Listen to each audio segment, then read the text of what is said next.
Congratulations, you've got a sale agreed, and the property is sold subject to contract. Now the sales process moves from marketing and viewing to the solicitor's process, which is called conveyancing.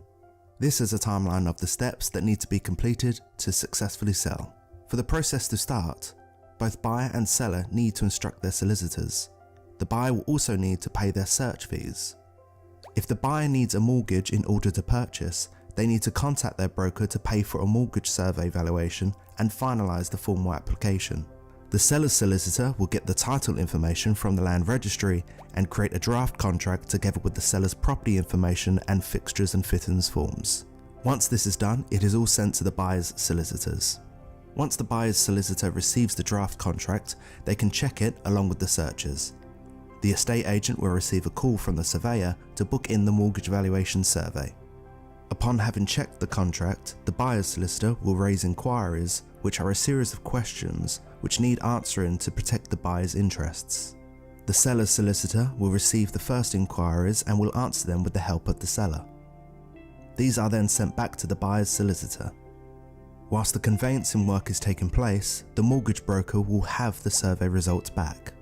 The buyer's solicitor receives the answered first inquiries, and having checked them, will either confirm they are complete or send them back to be answered with further detail, along with additional inquiries that may have been raised due to the survey results.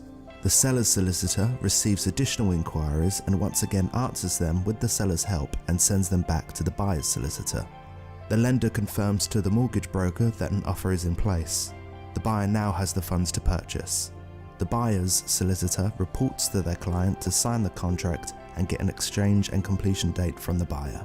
The seller's solicitor reports to their client to sign the contract and see if their client will agree to the dates put forward by the buyer. The process cannot move forward until all parties have agreed the same exchange and completion dates. With the buyer's deposit on account, the contracts are exchanged verbally over the phone between the two solicitors.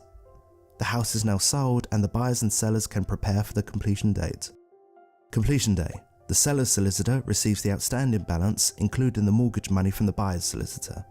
Once this money is cleared, the seller's solicitor will call the estate agent and ask them to release the keys to the buyer.